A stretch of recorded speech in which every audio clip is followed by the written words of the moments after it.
نحمد اللہ تعالی ونصلی علی رسولہ الکریم اما بعد۔ الحمدللہ آج کی تراویح میں 20 پارے مکمل ہوئے، اللہ رب العزت قبول فرماوے۔ اب تک 100 پارے کی ترتیب تھی، آئندہ کل سے انشاءاللہ تعالی ایک پارہ پڑھا جائے گا 21ویں پارے سے۔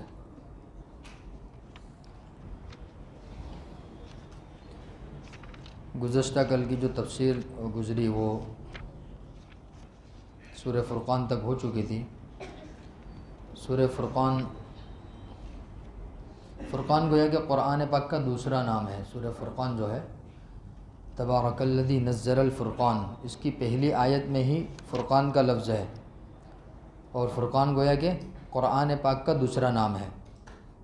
تو اللہ پاک نے اس کی پہلی آیت میں فرقان کا لفظ نازل فرمایا، اس وجہ سے اس سورت کا نام سورہ فرقان ہے۔ سورہ فرقان میں اللہ رب العزت نے بہت ساری قوموں کا تذکرہ فرمایا ہے، اور ان قوموں کے تذکروں کے بعد اخیر میں جیسے کل گزشتہ میں نے بتایا تھا کہ وہ دعا اللہ رب العزت نے نازل فرمائی ہے، وہ اسی صورت میں سورہ فرقان میں ربنا ھب لنا من ازواجنا والی آیت۔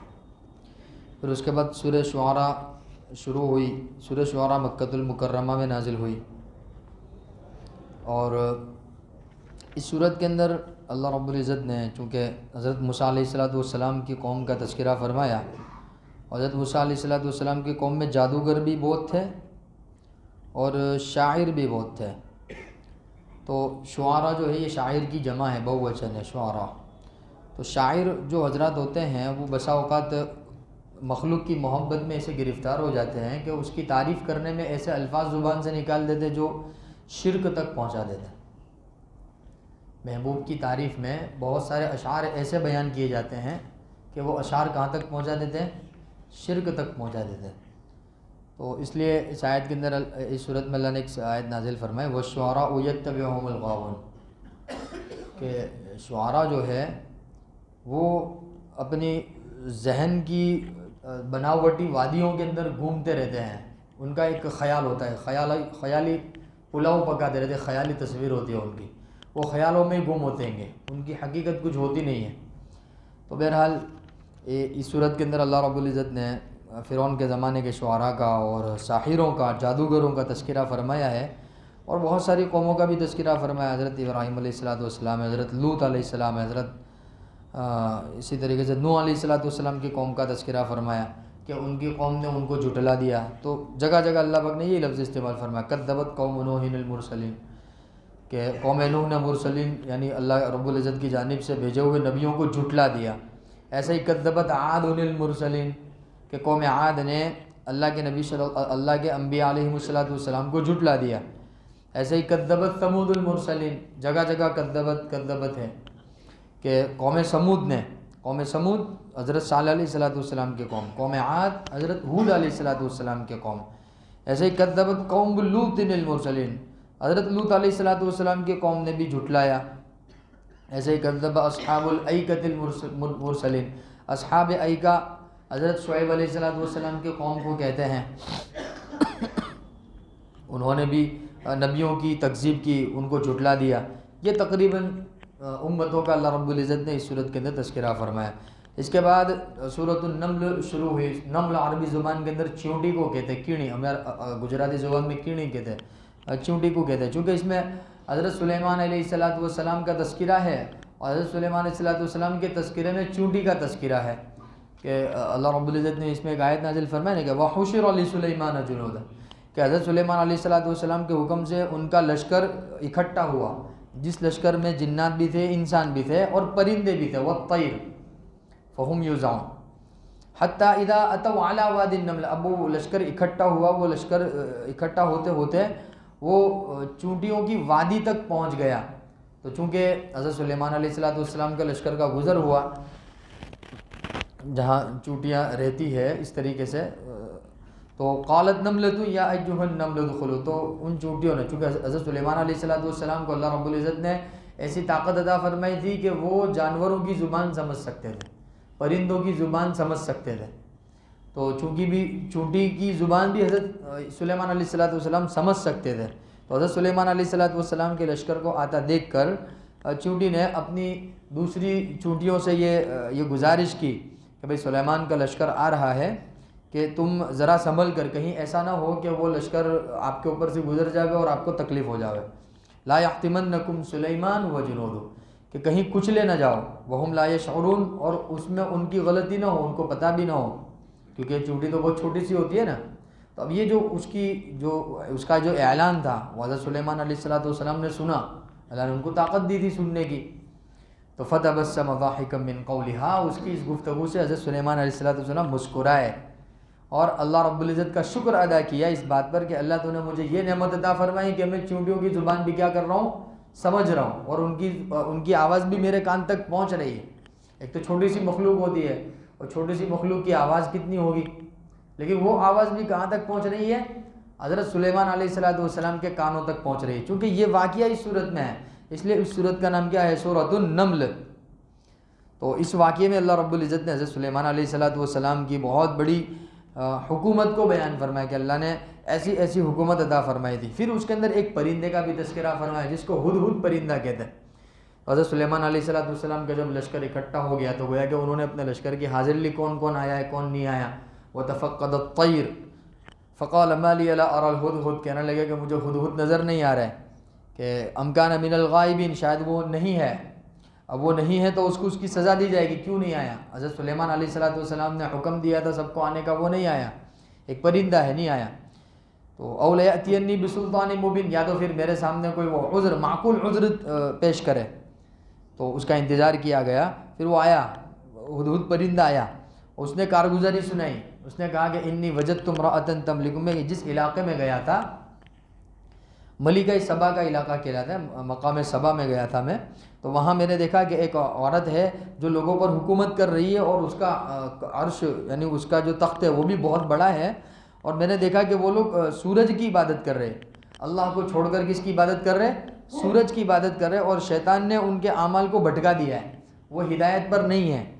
حضرت سلیمان علیہ السلام کے سامنے ہدہد نے یہ بات پیش کی اور کہا کہ بھئی سجدے کے لائق تو کون سی ذات ہے؟ اللہ ہی کی ذات ہے. اور زمین اور آسمان میں ہر چیز کس کے سامنے سجدہ کرتی ہے اور کس کی تسبیح بیان کرتی ہے؟ اللہ ہی کی تسبیح بیان کرتی ہے. تو لہذا میں آپ کے سامنے یہ بات لے کر آیا ہوں کہ میں نے ایک عورت کو غیر اللہ کی عبادت کرتے ہوئے دیکھا. اور سلیمان علیہ السلام نے کہا کہ جو کارگزاری تم نے سنائی ہے ہم اس کی تحقیق کریں گے کہ آپ سچے ہیں یا جھوٹے ہیں. اصدقت ام کنت من الکاذبین. پھر انہوں نے ہدہد ہی سے کہا کہ اذهب بکتابی ھذا، کہ میرا یہ خط لے کر جاؤ اور ملکہ سبا کے پاس پہنچا دو اس کو. اور وہ جیسے خط پہنچ گیا تو ملکہ سبا نے اپنے کارندوں کو بلایا، کہا کہ بھئی میرے پاس ایک خط آیا ہے اور اس خط کا جو مضمون ہے وہ بسم اللہ الرحمن الرحیم سے شروع ہے، اور یہ کس کی جانب سے؟ انہو من سلیمان، یہ سلیمان کی طرف سے ہے، اور اس کے شروع میں لکھا ہے بسم اللہ الرحمن الرحیم. اور ان کا کہنا ہے کہ اللہ تعالی علیہ واتونی مسلمین، کہ تم سب لوگ میرے پاس آ جاؤ، مسلمان بن کر آ جاؤ، اسلام لے آؤ، مسلمان بن کر آؤ، فرما بردار بن کر آؤ. اس طریقے سے حضرت سلیمان علیہ السلام نے اس خط کے اندر ملکہ سبا کو یہ دعوت دی. تو اس نے اس سلسلے میں مشورہ کیا کہ کیا کیا جائے. تو ان کے کارندوں نے کہا کہ یقیناً ہم لوگ بہت طاقتور ہیں، لیکن آپ جو بھی فیصلہ کریں گے ہم اس کے اوپر راضی ہیں. تو وہ کہنے لگی کہ بھئی بادشاہ جو لوگ ہوتے ہیں کہ وہ تو آتے ہیں تو فساد مچاتے ہیں اور زمین کا جو نظام ہوتا ہے سب درہم برہم ہو جاتا ہے. تو پہلے میں ایسا کرتی ہوں، پہلے اس کو ہدیہ بیچتے ہوں، جس بادشاہ نے ہم کو یہ خط بھیجا ہے، انی مرسلۃ الیہم بہدیۃ، ایک ہدیہ بیچ کر دیکھتے ہوں. فناظرۃ بما یرجع المرسلون، دیکھتے ہیں کہ قاصد کیا خبر لے کر آتے ہیں. بہرحال جب حضرت سلیمان علیہ السلام کے پاس وہ ہدیہ لے کر پہنچے اس کے قاصد، تو حضرت سلیمان علیہ السلام نے فرمایا اتمدوننی بمال، کیا تم مجھے مال پیش کر رہے ہو؟ اللہ رب العزت نے تو کیا نہیں دیا تھا حضرت سلیمان علیہ السلام، ہر چیز پر ان کی حکومت تھی، ان کو مال کی کہاں ضرورت تھی. تو کہنے لگے فما آتانی اللہ خیر مما آتا، ارے تم کو جو ہے تمہارے پاس اس سے زیادہ اور اس سے بہتر اللہ نے مجھے دیا ہے، مجھے مال کی ضرورت نہیں ہے. بل انتم بہدیتکم تفرحون، تمہارا ہدیہ تم کو مبارک ہو. بل انتم بہدیتکم، تم خود ہی اپنے ہدیے سے خوش ہو جاؤ، ہم کو تمہارے ہدیے کی ضرورت نہیں ہے. جاؤ اور ملکہ سبا سے کہو کہ اگر تم ایمان لے کر نہیں آؤ گے تو پھر ہم لشکر لے کر آئیں گے. وہ فرمایا کہ ارجع الیہم فلنأتینہم بجنود لا قبل لہم بہا ولنخرجنہم منہا اذلۃ وہم صاغرون، ہم جب لشکر لے کر آئیں گے تو پھر ذلیل اور رسوا ہو کر تم کو آنا پڑے گا.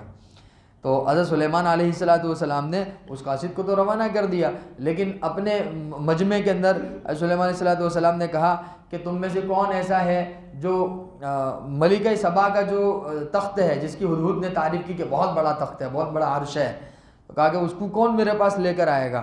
تو جناتوں میں سے ایک عفریت نام کا جنات تھا، اس نے کہا کہ آپ کھڑے ہیں نا، آپ بیٹھے ہیں، تو آپ کے کھڑے ہونے سے پہلے وہ تخت میں یہاں پر لے آؤں گا۔ جنات نے یہ کہا، لیکن جس کو اللہ رب العزت نے کتاب کا علم دیا تھا تو انہوں نے یہ کہا کہ میں آپ کی پلک جھپکنے سے پہلے لے کر آ جاؤں گا۔ جنات نے کیا کہا کہ آپ کے کھڑے ہونے سے پہلے لے آؤں گا، قبل ان تقوم من مقامک، کہ آپ کھڑے ہوئیں گے اپنی جگہ سے، اس سے پہلے میں تخت لا کر رکھ دوں گا۔ اور جن کے پاس کتاب کا علم تھا، غالباً ان کا نام آصف بن برقیہ کہا جاتا ہے ان کو، تو انہوں نے کہا کہ میں انا آتی کا بھی قبل ان یرتد الیک طرفک، آپ کی پلک جھپکنے سے پہلے لے کر آ جاؤں۔ تو حضرت سلیمان علیہ السلام نے پلک جھپکی، فلما رآہ مستقرا عنده، تو سامنے تخت موجود تھا ملکہ سبا کا۔ تو حضرت سلیمان علیہ السلام نے فرمایا ھذا من فضل ربی، یہ میرے پروردگار کا فضل ہے، لیبلونی اشکر ام اکفر، ہاں یہ تو اللہ کی جانب سے اللہ جس کو چاہے طاقت اور قوت عطا فرما دے۔ حضرت سلیمان علیہ السلام کو ایسی طاقتور مخلوق پہ طاقت عطا فرمائی تھی نا، ایک تو طاقت ہونا اور ایک ہوتا ہے طاقتور مخلوق پر طاقت ہونا۔ تو یہ مخلوق کتنی طاقتور کیا ہوا ہے کہ وہ ایک جنات ہے، وہ یوں کہتا ہے کہ تمہارے کھڑے ہونے سے پہلے تخت لے آؤں گا، یہ بھی کم طاقت تھوڑی ہے، اور پھر یہ اس سے بڑی طاقت والے کہ پلک جھپکنے سے پہلے لے کر آ جاؤں گا۔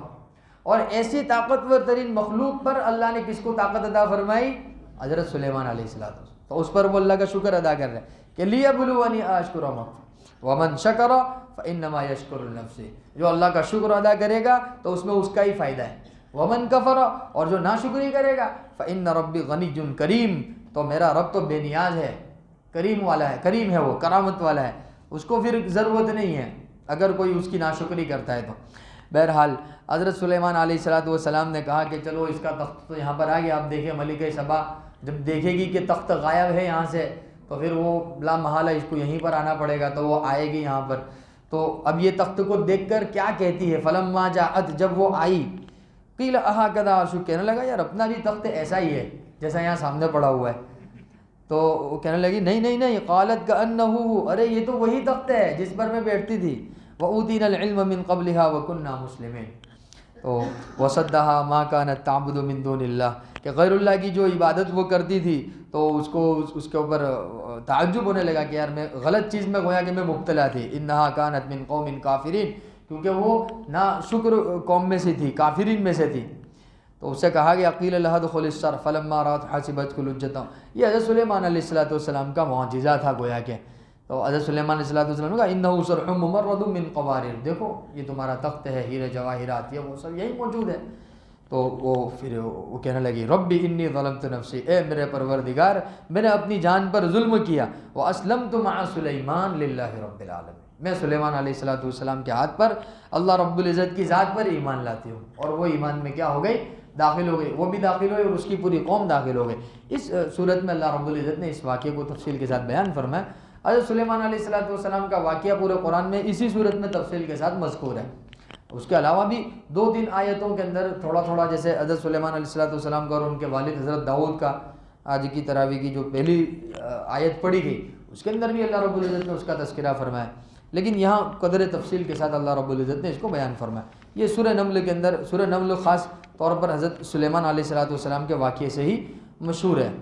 اس کے بعد اللہ رب العزت نے سورہ نمل کے اخیر میں بہت اہم آیت نازل فرمائی۔ اچھا، سورہ نمل کے درمیان میں بھی ایک آیت نازل فرمائی جو ابھی 19 پارے کی بالکل آخری آیت ہے۔ اس میں اللہ رب العزت نے وہ فرمایا کہ قل الحمدللہ، کہ کہہ دو کہ تمام کی تمام تعریفیں اللہ کے لیے ہے، وسلام علی عبادہ الذین اصطفیٰ، اور سلامتی ہو اللہ کے ان بندوں پر جن کو اللہ نے چنا، منتخب کیا۔ کس چیز کے لیے منتخب کیا؟ ایمان کے لیے منتخب کیا۔ تو ایمان والوں پر خود اللہ رب العزت سلامتی بھیج رہا ہے، اور ایمان والوں کے لیے خود گویا کہ اللہ رب العزت سلام والا جملہ استعمال کر رہا ہے، وسلام علی عبادہ الذین اصطفیٰ، اور سلامتی ہو اللہ کے ان بندوں پر جن کا اللہ نے انتخاب کیا۔ اللہ خیر عما یشرکون، کیا یہ لوگ جو شرک کر رہے ہیں تو یہ جو ان کے جو معبود ہے وہ بہتر ہے یا اللہ بہتر ہے؟ ظاہر سی بات ہے اللہ ہی بہتر ہے۔ اب یہ آیت نازل فرمانے کے بعد اللہ نے بہت سارے سوال پوچھے لوگوں سے پوچھے، انسانوں سے پوچھے، خاص طور پر مشرکین سے پوچھے جو اللہ کی ذات میں اور اللہ کی صفات میں شرک کرتے ہیں، جو اللہ کے ساتھ معبود ٹھہراتے ہیں، یا جو اللہ کے علاوہ اللہ غیر اللہ سے منتیں مانتے ہیں، یا غیر اللہ قبروں کے سامنے سجدے کرتے ہیں، منتیں مانتے ہیں، مرادیں مانگتے ہیں۔ اللہ نے ہر ایسے شخص سے ایک سوال کیا، کیا سوال کیا؟ امن خلق السماوات والارض، زمین اور آسمان کو کس نے پیدا کیا؟ انزل لکم من السماء، آسمان سے بارش کس نے برسائی؟ فانبتنا به، اور بارش برسانے کے بعد اس بارش کے پانی کے ذریعے کھیتی باڑی کا نظام کس نے چلایا؟ اللہ نے چلایا۔ ما کان لکم ان تنبتوا شجرا، تمہاری تو اتنی طاقت بھی نہیں ہے کہ تم درخت کو بو کر اس کو کھڑا کر دو، اس کو پیدا کر کے اس کو بڑا تناور کون کرتا ہے؟ الہ مع اللہ، اللہ پھر الہ مع اللہ، بتاؤ اللہ کے ساتھ کوئی دوسرا معبود ہے؟ بل ہم قوم یعدلون، اللہ کے سوا کوئی بھی عبادت کے لائق، اور جو لوگ ایسا کرتے ہیں وہ حد سے تجاوز کرنے والے۔ پھر اللہ سوال کر رہا ہے امن جعل الارض قرارا، بتاؤ تو صحیح کہ زمین کو ٹھہرایا کس نے؟ بتاؤ، اللہ جب چاہتا ہے تھوڑی سی زمین ہلتی ہے تو پوری دنیا اونچی نیچی ہو جاتی ہے نا، تھوڑا سا زلزلہ آتا ہے، بھوکمپ آتا ہے، یہ آتا ہے، وہ آتا ہے۔ اللہ رب العزت فرماتے ہیں زمین کو قرار کس نے دیا؟ وجعل خلالها انہارا، زمین کے درمیان میں اللہ نے نہریں جاری کری۔ وجعل لها رواسي وجعل بین البحرین حاجزا، اللہ نے اس کے اوپر پہاڑوں کا نظام بنایا، اور اللہ رب العزت نے سمندروں کا نظام بنایا۔ یہ سب زمین کا اللہ رب العزت سوال کر رہا ہے، ان سب کو کس نے پیدا کیا؟ الہ مع اللہ، بتاؤ اللہ کے ساتھ کوئی معبود ہے؟ نہیں، بل اکثرهم لا يعلمون۔ پھر اللہ سوال کر رہا ہے امن یجیب المضطر اذا دعا، جب پریشان حال مدد طلب کرتا ہے تو اس کی مدد کون کرتا ہے؟ اللہ ہی تو کرتا ہے۔ وَيَكْشِفُ السُّوءَ، پریشانیوں کو دور کون کرتا ہے؟ وَيَجْعَلُكُمْ خُلَفَاءَ الْأَرْضِ، تم کو زمین میں نائب کس نے بنایا؟ الہ مع اللہ، کیا اللہ کے سوا کوئی معبود ہے؟ اللہ کا کوئی شریک ہے؟ پھر اللہ پھر سوال کرتا ہے امن یہدیکم فی ظلمات البر والبحر، کہ سمندر میں جب تم کشتی لے کر جاتے ہو اور جب بھنور آ جاتی ہے تو اس میں تمہاروں کو راستہ کون دیتا ہے؟ راستہ سمندروں کے اندر راستے چاروں طرف ایک جیسا ہی ہے، لیکن تم کو سمجھ بوجھ کس نے دی سمندروں کے اندر راستہ تلاش کرنے کی؟ اللہ ہی نے دی۔ وَمَن يُرْسِلُ الرِّيَاحَ، وہ کون ہے جو ہواؤں کو چلاتا ہے؟ جو موافق ہوائیں چلتی ہیں نا تو کشتی اور سمندر کا نظام برابر چلتا ہے، اگر مخالف ہوا چلنے لگے تو سمندر میں بھنور آ جاتی ہے، پھر آدمی کیا ہو جاتا ہے؟ ہلاک ہو جاتا ہے۔ تو اللہ پاک فرماتے ہیں یہ ایسی تاریکی میں تم کو راستہ کون دکھاتا ہے؟ اللہ دکھاتا ہے۔ پھر اللہ سوال کر رہا ہے امن یبدأ الخلق، تم کون ہے جس نے تم کو پیدا کیا اور پھر دوبارہ جب تم مر جاؤ گے دوبارہ پیدا کرے گا؟ کون ہے جو زمین اور آسمانوں میں رزق کو پیدا کرنے والا ہے؟ الہ مع اللہ، اللہ کے سوا کوئی بھی معبود نہیں۔ اگر تم کہتے ہو کہ اللہ کا کوئی شریک ہے، قل ہاتوا برہانکم، چلو لاؤ دلیل پیش کرو، ان کنتم صادقین، اگر تم اپنے دعوے میں سچے ہو۔ یہ عیسائیوں سے بھی ہے، یہودیوں سے بھی ہے، کافروں سے بھی ہے، مشرکوں سے بھی ہے، اور جتنے بھی لوگ غیر اللہ کی پوجا کرتے ہیں سب سے اللہ رب العزت کا یہ سوال ہے، اگر تم اللہ کے ساتھ کسی کو شریک ٹھہراتے ہو، قبروں پہ سجدہ کرنے والے سے بھی اللہ پوچھ رہا ہے، اگر تم اللہ کی ذات اور صفات میں دوسروں کو شریک ٹھہراتے ہو تمہارے پاس دلیل ہے اس کی؟ قل ہاتوا برہانکم ان کنتم صادقین، لاؤ چلو دلیل پیش کرو اگر تم اپنے دعوے میں سچے ہو۔ قل لا یعلم من فی السماوات والارض، بہرحال یہ سورہ نمل کے درمیان والے حصے میں اللہ نے بہت بہترین انداز سے توحید کو سمجھایا کہ ہمارے سوا کوئی عبادت کے لائق نہیں ہے۔ پھر واپس اس صورت کے بالکل اخیر میں پھر کہا اعلان کر دو الحمدللہ، تمام کی تمام تعریف اللہ کے لیے، سیریکم آیاتہ فتعرفون، ان قریب اللہ اپنی نشانیاں ظاہر کرے گا تو پھر تم اللہ کو جاننے لگو گے۔ لیکن اب قیامت آ جائے یا موت آ جائے پھر اللہ کو پہچانے تو پھر ایسا پہچاننے کا کوئی مطلب بنتا نہیں ہے۔ جو کچھ ہے زندگی کے اندر ہے، موت آ گئی یا قیامت آ گئی پھر ختم، اعمال کا وہ ختم۔ وما ربک بغافل عما تعملون، اللہ تمہارے اعمال سے بے خبر نہیں ہے، غافل نہیں ہے، اللہ سب جانتا ہے۔ اللہ کر ہمیں بات سمجھ میں آ جائے۔ بسم اللہ الرحمن الرحیم، اللہم صلی علی محمد وعلی آل محمد کما صلیت علی ابراہیم وعلی آل ابراہیم انک حمید مجید۔ الہکم الہ واحد لا الہ الا هو الرحمن الرحیم، الہکم الہ واحد لا الہ الا هو الرحمن الرحیم، الف لام میم، اللہ لا الہ الا هو الحی القیوم وعنت الوجوہ للحی القیوم کریم آقا رحمہ کا ہم سب کی خطاؤں سے درگزر فرما، ہمارے گناہوں کو معاف فرما، سیئات کو حسنات سے مبدل فرما، ہر اعتبار سے امت مسلمہ کی حفاظت فرما۔ اے رب ذوالجلال، خاص طور پر فلسطین کے مسلمانوں کی حفاظت فرما، فلسطین کے مردوں کی، مستورات کی، بچوں کی، بلبلاتے چھوٹے چھوٹے ننھے منھے بچوں کی، اے رب ذوالجلال تو ان کی جان کی، مال کی، عزت کی، آبرو کی، ایمان کی، اعمال کی حفاظت فرما۔ رب ذوالجلال فلسطین کے جو مسلمان شہید ہو چکے ہیں تو ان کی قبروں کو نور سے منور فرما، ان کے درجات کو بلند فرما، آخرت کا سفر ان کے لیے آسان فرما۔ دنیا کے سفر میں تو بہت پریشانیاں انہوں نے اٹھائی اے رب ذوالجلال، لیکن آخرت کا سفر ان کے لیے جنت جیسا بنا دے، آخرت کا سفر سکون والا بنا دے، ان کو میٹھی نیند سلا دے جیسا تو نے اصحاب کہف کو سلایا تھا۔ اے رب ذوالجلال تو فلسطین کے شہدائے کرام کو سلا دے، اطمینان کے ساتھ سلا دے۔ اے رب ذوالجلال دجالی فتنوں سے ان کی حفاظت فرما دے۔ رب ذوالجلال آج کی تراویح میں جتنا پڑھا گیا سنا گیا، پڑھنے میں سننے میں جو غلطی کوتاہی ہو معاف فرما دے، اور جو اس کا جو بھی ثواب ملا سب سے پہلے حضرت محمد صلی اللہ علیہ وسلم کو، تمام انبیاء علیہم السلام کو، حضرت محمد صلی اللہ علیہ وسلم کی تمام آل اولاد کو، تمام صحابہ کرام کو، تابعین، تبع تابعین، علماء حقانی، علماء ربانی، علماء دیوبند، غرض پوری امت مسلمہ کی پاکیزہ ارواح کو اے رب ذوالجلال اس کا ثواب پہنچا دے۔ یا رب صلی وسلم دائما ابدا علی حبیبک خیر الخلق کلہم، جزا اللہ عنا محمد ما هو اہلہ صلی اللہ علیہ وسلم برحمتک یا